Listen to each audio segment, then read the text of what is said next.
Yeah. I bet you thought that intro was not live, right? Totally. Heyo. So I mentioned in a video last week at some point, maybe the week before, who knows? That I was going to Minneapolis, play D&D. So we did that, and we started up our next campaign. Finished the first one, and for that, I made my own class to play because I felt like there was a hole. There's a hole in D&D, and I wanted to fill it with D and me. So I always felt like nobody ever wanted to play the cleric, because the cleric is like the only heal class. You need a healer, or some way of healing, or some way of mitigating damage. But nobody wants to do it because it's just because you need it so much, it kind of fixates you into one role. Even though in D&D 5e, which is what I play, 5th edition, the cleric is crazy overpowered. But I get it. So I wanted to get a support in there that wasn't necessarily just the expected cleric thing. So I made my own class, and I wanted to go over it with you because I thought it might be fun. And if anybody who plays D&D out there, if you want the PDF of it, I can very much shoot it to you. Some of it for the spells isn't completely finished, just because I was making the majority of the spells unique as well. And we're starting at a fairly low level, so I didn't need some of the higher level ones. But that is to come. So I just wanted to go through the PDF with you and maybe get your thoughts. I don't know. Something might be fun, especially because my Crash Bandicoot video for today died really early. Whoopsie. So here we are. I'm on the page of my homebrew class, the Lightbinder. I used an application called Homebrewery to make it look all fancy like the actual class pages, so that's fun. These first few sections, just the main overview of the Lightbinder, force of nature here, power brings freedom, are all basically just flavor. Kind of an introduction into what the class is. If you care to read it, again, I can send you the PDF, or maybe I'll put it in the description, a link to it anyway. But this is where the real meat starts, with how to create a Lightbinder. So, like I mentioned, my idea for the class was being a support character, but not necessarily one that's at least perceived as a heal bot. So, in that way, the Lightbinder is built around no healing spells, no damage spells. They are purely about positioning both yourselves, your allies, and buffs and debuffs. And kind of weaving in their various things together to greater effect. And the whole thing with Lightbinders is, because I made the flare that my character that I'm playing for this campaign, Xerxes, the Elysian Sun, he is a Russian sounding anyway, he's not actually Russian. Leonin, who is a lion person, he is kind of like the first actual Lightbinder to use their powers, because their powers come from circumstance. just having been born blessed with power, essentially, from the plane of Elysium. And it's if they're born during like a solar eclipse, they get blessed with power. So not everybody even knows they have power, and those that do don't really unlock the full potential until Xerxes comes along. So essentially their soul is just empowered with the light of Elysium, and that's how all of their stuff happens. So they are a spellcasting class. Primarily, that's what they do in combat. They do have a few just low-level proficiencies with weapons, meaning that they're better, and really, it's actually, they can use weapons at all. If you're not proficient with weapons, it usually means it's just kind of bad. But they're low damage. They're really not meant to be the damage dealers. They're just meant to influence the battlefield in various ways that I think are fun. So the way that they do that is, I'm assuming if you're watching this, you probably have some sense of D&D, but I'll try and keep it relatively general person friendly. They use one of their ability scores, Constitution, to cast their spells and make it more likely for their spells to do their desired things. And that is, I think they're the only spellcasting class that uses Constitution. Most others use Wisdom or Intelligence or Charisma.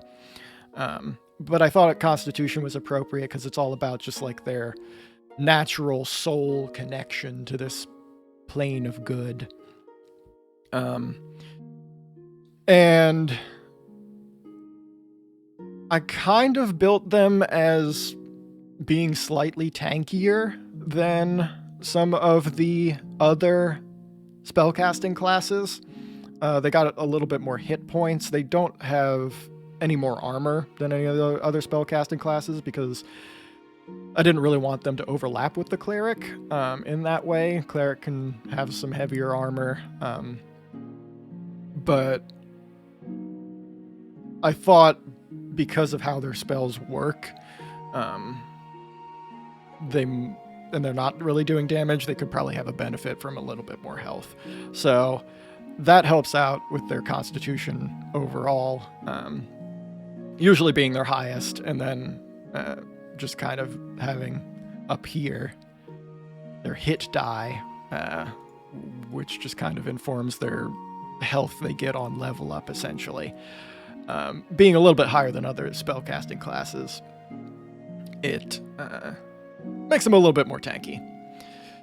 And some of their spells are kind of about getting in and getting out, so that can help them survive a little bit more, though it is a matter of positioning still a little bit, because they are pretty easy to hit. And then I recommended here just using dexterity as their second highest ability score. Again, since they're kind of about positioning, getting in and out, that can kind of help with that kind of thing. I'm not going to go through everything here, just kind of going to hit some of the highlights, especially as we get into some of the class features, which really brings it together and sets them apart from other things. This is just kind of the basics. But if you're familiar with D&D, you can kind of look it over and maybe get more of an idea of what they are about. One of the fun things, I had them start with either 10 candles or a handheld mirror, which, since they are Lightbinders, then as you'll see in a second, light and the access to light is a big part of their power and how they manipulate things. So I just thought that might be a fun way for maybe people to be creative, to influence their level of light. This is all just specifics about getting into the game. You got some pretty images here. This is the plane of Elysium here, just kind of a little map. that is the plane of pure good in D&D. So they're kind of like off angel type vibes. So you typically, if you're playing it how I theoretically would, wouldn't find some kind of evil, brooding, meanie boy be a Lightbinder. But it's D&D. Do whatever you want. Here, again, I won't spend too much time on this. This is kind of the overall snapshot of what a class can do in D&D, especially as a spellcaster. Really, some of the highlights that, again, make it stand out apart from other spellcasters is they learn... let's go back up here. Their spells known kind of jumps erratically. They kind of go for longer stretches without learning new spells, but then when they do, they get a big ol' boost. And I thought that was kind of fun because it's the flavor of these are pretty rare people because the circumstances of them getting their power is kind of a fluke, and then even discovering that power is a fluke, and kind of they don't have the knowledge base that some of the other classes do to build upon to gain power, so they kind of have an odd progression curve, at least in terms of the spells. You do level up and get new things as other classes, because I mean that wouldn't be fun if you were just sitting there for no reason. Everybody else is getting excited about leveling up, and then you're like, oh, yeah, definitely didn't want to do that. But it just kind of brings some extra oomph to some of the levels where you don't actually get features of its own typically. So that's a little unique there. And then also unique is in the later levels of spell casting. The 8th and 9th levels are like world-changing spells, basically. And I don't really like that in D&D. We just finished our level 20 campaign, 1 to 20, and to some extent, I mean, it was great, and of course I would want to do it at least once, but to some extent, the higher levels get ridiculous, and it's hard for the DM to prepare for, and it's hard to balance, like, when things do, like, 100 damage per hit, and you have maybe 200 health at best. It's hard to balance both that on your end and the monster's end, and with things just being world-changing at that level. I didn't give Lightbinders level 8 and 9 spells. Again, kind of part of the flavor of they don't really have teachers. They don't have a history. There's no school to improve like wizards. There's no bloodline to draw from like sorcerers. No pact like warlocks. So they're kind of on their own and just got to work off of emotion and instinct. So they don't necessarily have the ability to get quite as world-changing. But the way I kind of compensated for that is that typically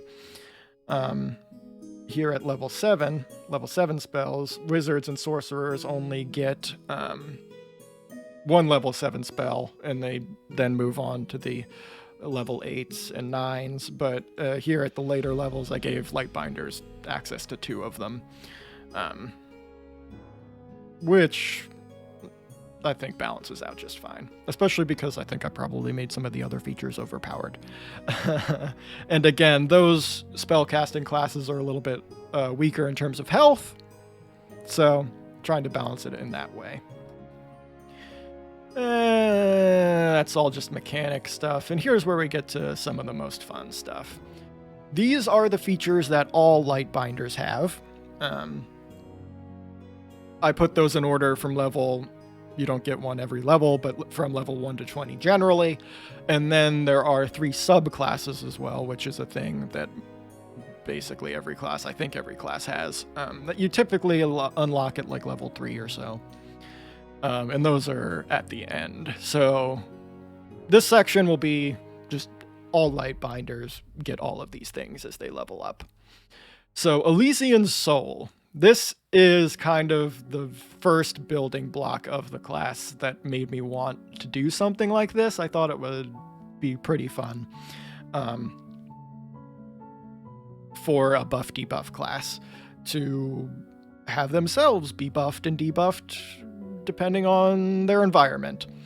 And you can often influence your environment in D&D by being creative, so I thought that was just kind of a fun thing. So, Elysian Soul. Let's see, do I want to read through this directly? Probably not. I mean, this will be up on the screen. You can kind of skim through if you want while I'm talking about the specifics, but essentially, the core level 1 Lightbinder thing is that because your power comes from the capital L light of Elysium, you're kind of affected by the change in light on this plane, and like that strengthens and diminishes your connection to the core of your power based on your access to light. So there are various levels I put here. I wanted to make it even, so that there's always some effect going on. Like there's no normal light, and there's just +0 speed and +0 constitution. I always wanted it to have some influence over the way that you played. So I went with 6 different levels. And this is something that you gotta work with your DM on. It's nice that this isn't an official class, because, I mean, they usually like going with hard set rules. I think if you've got a good group, you can figure things out with just things that make sense. I mean, these are calls that the DM has to make all the time. Like, what is the environment like, and how does it affect the characters? I mean, that's DMing in a nutshell. So I'm fine with leaving some ambiguity in here. As the DM kind of picks what light level makes sense for any given environment. So as you can see there, the different levels are radiant, bright, soft, dimmed, faint, and smothered. So depending on where you are, if you're standing next to the sun, you will be much faster, basically double, 50% extra speed for typical characters. Usually the base speed is usually about 30. And then have increased constitution, which means your spells are more likely to work. Nick, if you're watching this, I'm almost certain you are. He's my DM. We may want to figure out if we want that +2 con to affect your hit points. I'm leaning towards no, because having to play this class on pen and paper rather than D&D Beyond, that might be hard to figure out in the moment. But we can talk about that. So for other people watching, in my mind, this, for those of you who are into D&D, your constitution score does affect your overall level of hit points as your con goes up. Even if you had spent past levels, you got 8 hit points at level 2. If your con goes up enough at level 5, you still get extra hit points for level 2, 3, 4, 5. I don't think this is going to affect that. Again, we're playtesting this, and I kind of just wanted to share it with you. Feel free to make your own calls if anybody else plays this ever. So that is level 1. Level 2, you get Incandescent Flare. Which I'll stay on this for now, but I might scroll up back to the table. For this, it's all about disruption. Well, it's all about influence, I guess, of the battle. Again, kind of the core idea of this is buff and debuff. So at level 2, you get flare points. I think it's 3. Do I say here? Nope. I'll go back to it. I think it's 3. It says on the table. Flare points. Level 2, 3. Yes. To change where you act in a battle.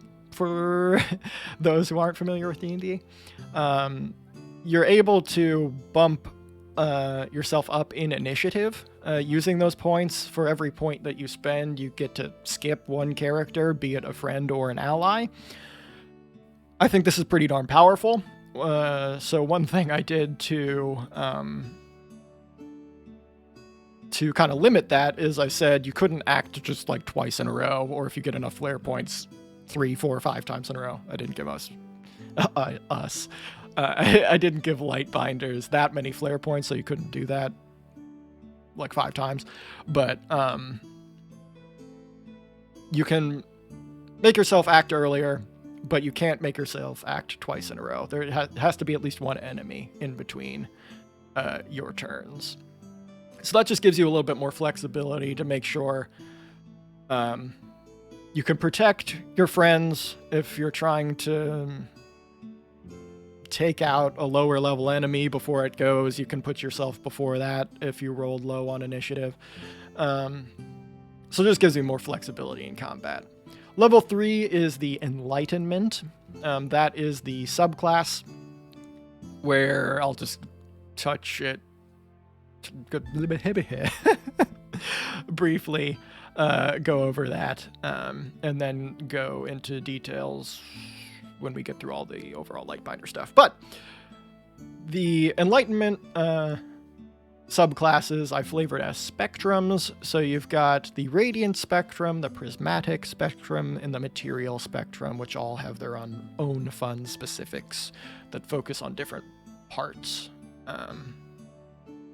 kind of the overall class. Ability score improvements are just your stats. This is something basically standard for every class.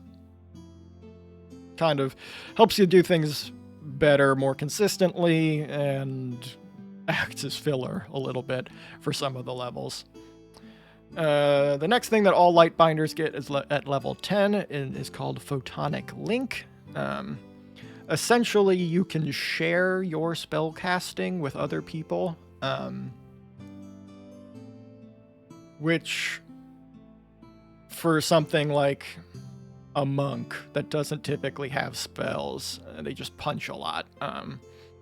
If they're, say, trying to sneak somewhere and you have a spell that they can cast that doubles their speed at some point, you can basically say, hey, I'll give my power to you, which uses a spell slot for those of you who know D&D, but lets them be able to be the one who casts the spell. So it just kind of gives flexibility with your with the way that you can interact with the world by sharing it with other people.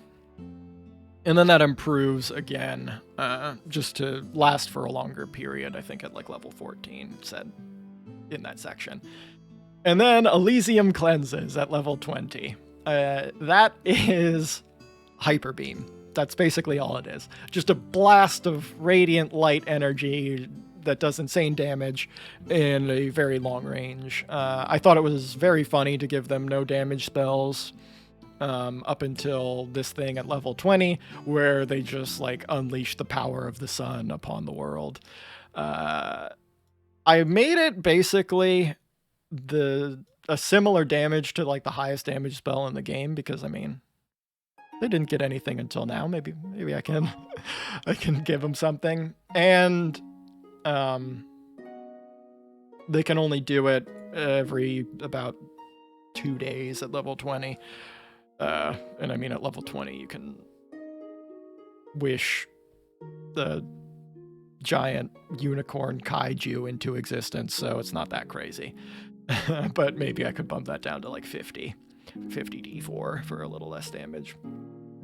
And so that's what every Lightbinder gets. And then you get into the subclasses. First being the Radiant Spectrum in no particular order. So the Radiant Spectrum is all about just kind of pure blasting light. Just the was going to say radiance, but of basically white hot light. And for that, at level 3, if you pick the Radiant Spectrum, you get the feature Luster Rush, which you essentially transform into almost an angelic, pure light version of yourself. And the longer you're able to hold this, like, power suck, what? I don't know.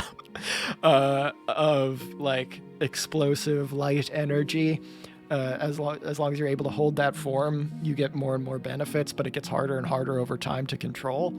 So when you transform into this angel light avatar form, you get an extra plus 10 speed, and that goes up with essentially every 6 seconds, but you have to maintain that control by rolling, and it gets more difficult over time. You can also, if you go through people, which is easier to do because you're faster, can blind them because you're pure light, and it's easier for you to get away since you're just going to be zoop, zoop, zoop, zoop, zoop, zoop, zooping all over the battlefield, and I think that could be really fun. Kind of the opposite of that at level 6 is Empyrean Chain, where you can essentially tie 2 enemies together with a chain of light, and anything that changes one enemy that is connected by that chain changes their position, even if it's just them walking. That movement is forced upon the other one. So it can be good for getting enemies out of position if there's one like 10 feet near a cliff. If you push the one you've connected right next to you, it'll force that one back over the cliff. So I think there's a lot of fun uses for that as well. Then Disrupting Flare kind of focuses on upgrading those flare points and changing it to disruption that I was kind of talking about earlier, rather than just affecting yourself. You get more flare points, so you can do it more often, and you can also delay enemy turns in battle. So you kind of get full control over the initiative order almost. Let me know if that's overpowered, Nick. I don't think we're going to get to level 14. Who knows? And then the final level for the Radiant Spectrum at 18 is Glorious Splendor. So essentially, when you have access to like the higher levels of light that were like the level 1 Elysian Soul thing, Radiant and Bright, you just have so much pure light power. It's just so shiny and so mesmerizing and beautiful. Your spells that affect enemies are much more likely to succeed just because you're in just this like pure heavenly form, essentially. So the Radiant Spectrum overall is kind of more focusing on the disruption side of the class, affecting your enemies with things like the blind from Luster Rush, changing position from Empyrean Chain, changing when they're allowed to go in the combat order with Disrupting Flare, and then making them more likely to fail against your spells. Whereas the Prismatic Spectrum is kind of more focused on buffing you and buffing your allies, giving more power to you and more customizability. That's not really the word I'm looking for, but more control based on the situation in which you find yourself.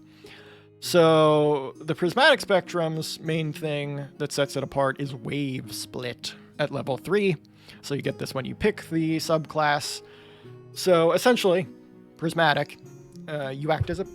Sorry, hit the mic. You act as a prism. I did it again. I can't prism without hitting the mic. And you can split out the various wavelengths of the capital L light to different effects. And basically at the beginning of the day, you select which wavelength you want to amplify your spells with, and then all of your spells change to that color and any other flair that you want to give to your spells based on that. And they also have an additional effect. So you can see in this table here, it's Roigi Biv, all the colors of the rainbow, and basically whenever you cast a spell with that wavelength focused for the day, the spell acts as normal, but you can also choose to manipulate the target's emotional state based on the wavelength you have there. So anger, bravery, joy, sadness, fear, compassion. Kind of tried to make it make sense with the colors and then give a variety of kind of positive, negative emotions and such to be able to make it more useful, make it more varied. So this subclass, along with kind of buffing you up, is kind of the more role play focused rather than combat, exploration focused. In some cases, with this next thing, kind of investigation focused. Basically non-combat and making yourself better is kind of the Prismatic Spectrum's deal. So at level 6, they get Light of the Past, which basically you can kind of reverse time a little bit. It's kind of like reverse time illusions, where, say, you're trying to investigate a murder. If you know something happened in this room, there was a fight. Was it the murderer? Who knows? You've got a vague idea of what you're trying to put together. You can pull back the light from where it bounced from that moment and try to recreate basically a hologram illusion of a scene in a limited area. And to do that, you use one of my favorite dice, the D100, which is basically a 1 to 100 thing. It just has so many fun outcomes. And depending on how well you roll there, you can more or less accurately recreate that event. And by the way, you probably heard my phone go off there. That's going to be a thing for who knows how long in these videos. Some of you may know that my nice little mother is now, as of yesterday, on the list for a heart transplant as a result of tissue damage due to her chemotherapy when she was like my age.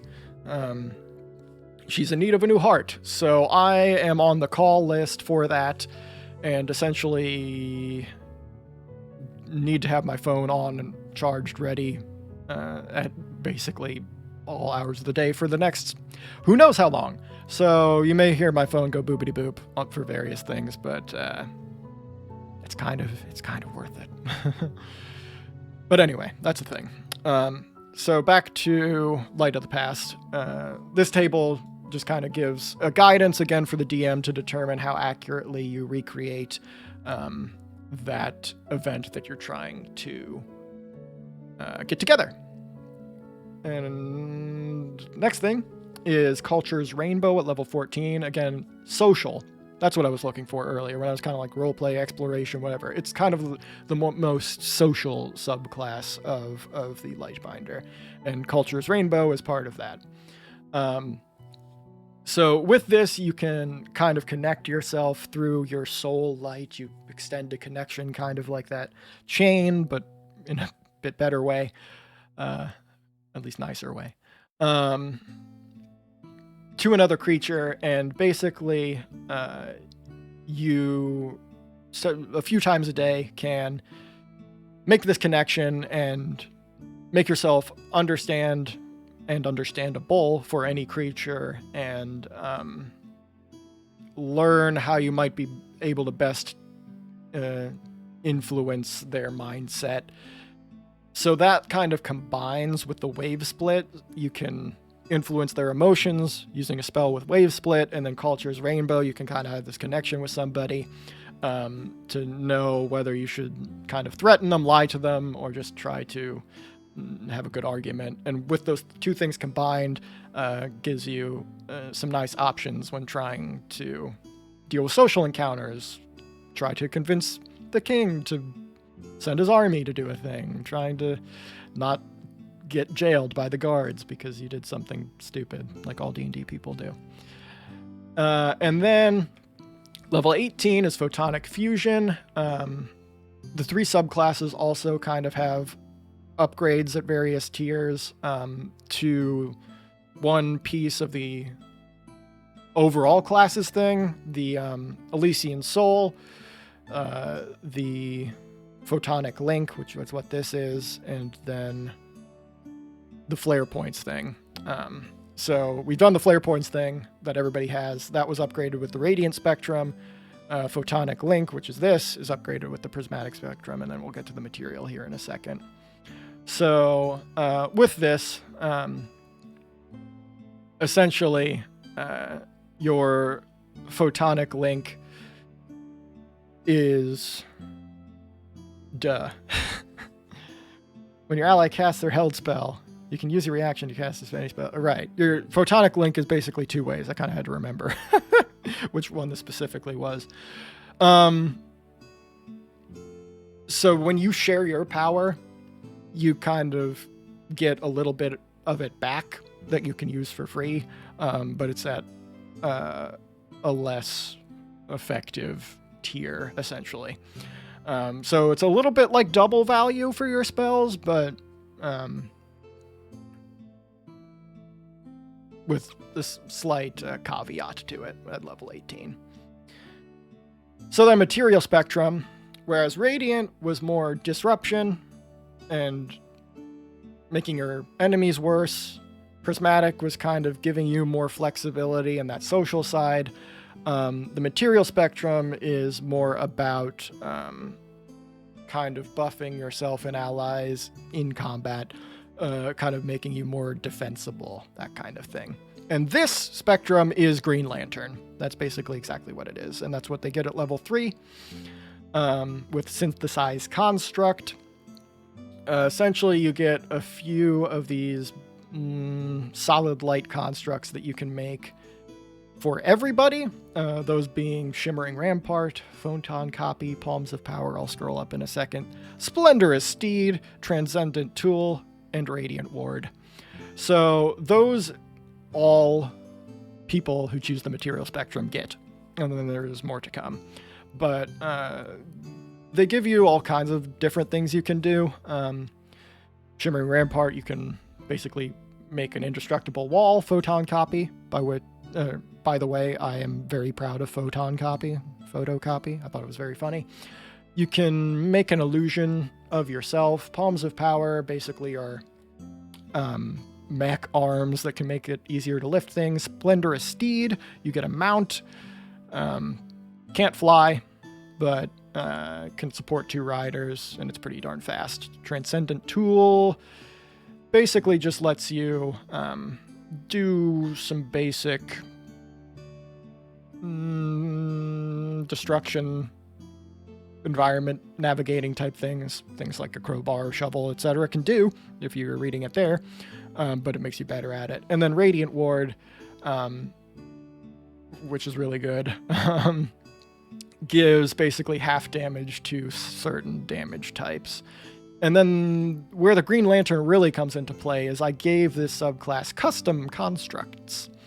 So they can create kind of whatever they want with this, and you can change it out, one of them, whenever you level up if you want to make a new one.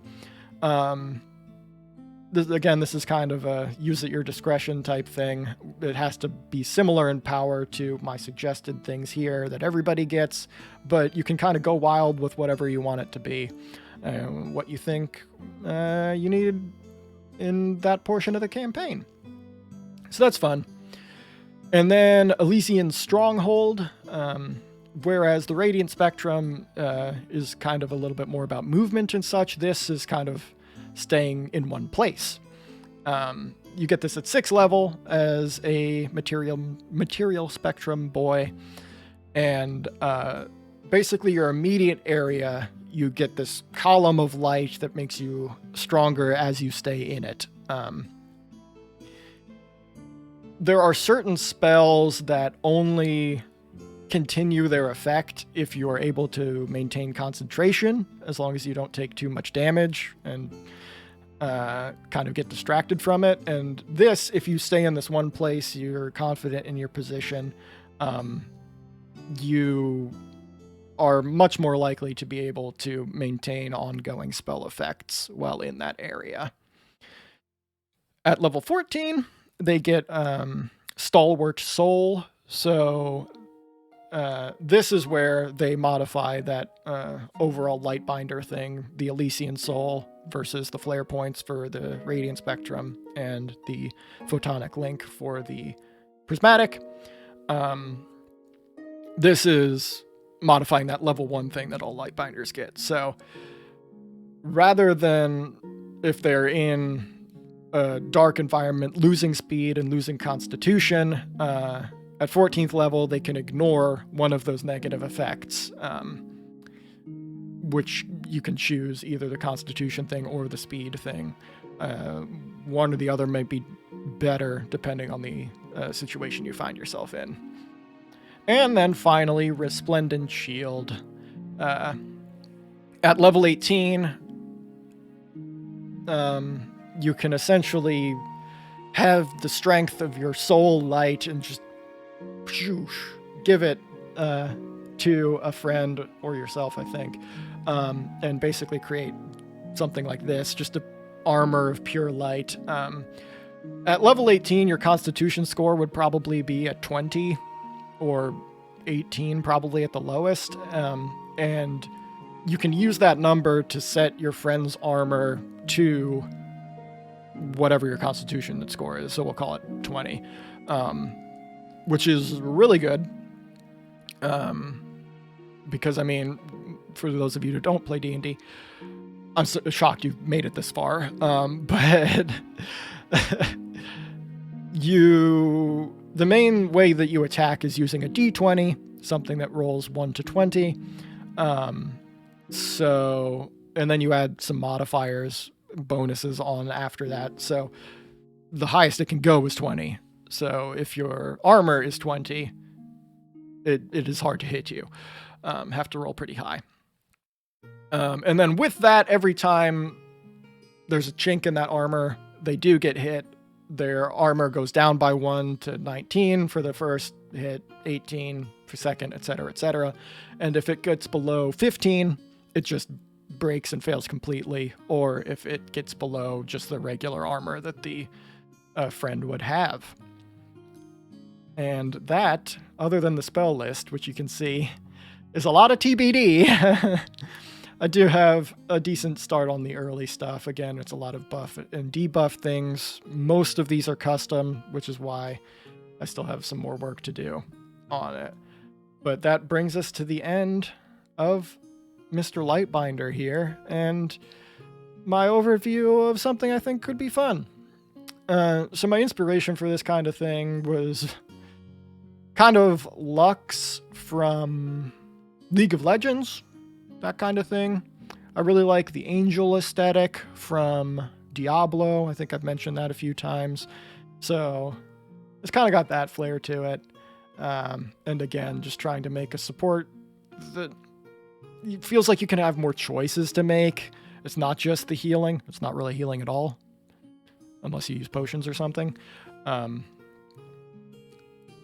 And just able to reduce damage from things like shields, make enemies less likely to succeed their spells and make them use weaker spells, etc. So I think it could be fun. I'm going to be testing it out here.